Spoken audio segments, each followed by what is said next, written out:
சென்னை உயர்நீதிமன்ற வழக்கறிஞர் சங்கத்தின் தேர்தலில் தற்போது நடைபெற்றது. இந்த தேர்தலில் தற்போதைய தலைவர் மோகன கிருஷ்ணன் மீண்டும் வெற்றி பெற்று உள்ளார். சென்னை உயர்நீதிமன்றத்தில் 100 ஆண்டுகளுக்கு மேல் பழமையான வழக்கறிஞர் சங்கமான சென்னை உயர்நீதிமன்றம் வழக்கறிஞர் சங்கத்திற்கு 2 ஆண்டுகளுக்கு ஒரு முறை தேர்தல் நடத்தப்பட வேண்டும். கடைசியாக 2016ஆம் ஆண்டு தேர்தல் நடத்தப்பட்டது. பின்னர் 2018ஆம் ஆண்டு இந்த தேர்தல் நடத்தப்பட வேண்டும். ஆனால் சங்கத்தினுடைய தேர்தல் அறிவிப்புகள் மற்றும் தேர்தலுடைய புதிய விதிமுறைகளுக்கு எதிராக உயர்நீதிமன்றத்தில் வழக்குகள் தொடரப்பட்டதால் தேர்தல் தள்ளி போனது. தற்போதைய நிலையில் கடந்த ஆண்டு இந்த வழக்கை விசாரித்த சென்னை உயர்நீதிமன்றம் தேர்தலை நடத்த மூத்த வழக்கினர் கபீர் என்பவரை நியமித்து உத்தரவிட்டது. அதன் அடிப்படையில் கடந்த ஜனவரி மாதம் 9ஆம் தேதி தேர்தல் நடத்துவதாக அறிவிக்கப்பட்டது.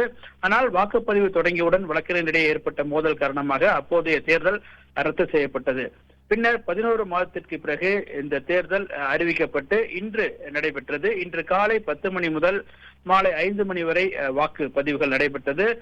வாக்களிக்க சுமார் 4752 வழக்கறிஞர்கள் தகுதியுடையவர்கள் என அறிவிக்கப்பட்ட நிலையில் இந்த தேர்தலில் சுமார் 3500 வழக்கறிஞர்கள் தங்களுடைய வாக்குகளை பதிவு செய்தனர். தலைவர் பதவிக்கு தற்போதைய தலைவர் மோகன கிருஷ்ணன், முன்னாள் தலைவர் RC பால் கனகராஜ், அதே போன்று வேல்முருகன் உட்பட 9 பேர் போட்டியிட்டனர். வாக்கு எண்ணிக்கை முடிந்த பிறகு இரவு 8:30 மணிக்கு பிறகு வாக்கு எண்ணிக்கை பணிகள் தொடங்கியது.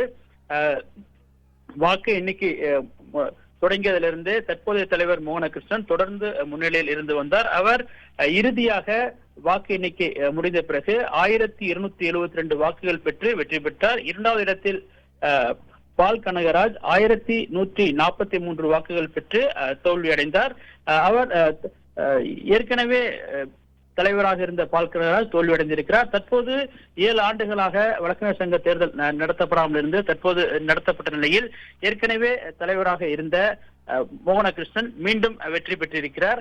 இவர்களுடைய பதவிக்காலம் அடுத்த 2 ஆண்டுகள் இருக்கும். அவர்கள் அடுத்த 2 ஆண்டுகள் இந்த பதவி காலத்தில் இருப்பார்கள். அதே போன்று செயலாளர் பதவிக்கான இந்த தேர்தலிலும் தற்போதைய செயலாளர் கிருஷ்ணகுமார் மீண்டும் வெற்றி பெற்றிருக்கிறார். அதிகாரப்பூர்வமான அறிவிப்பு இன்னும் சிறிது நேரத்தில் வெளியிடப்படும் என அறிவிக்கப்பட்டிருக்கின்றது.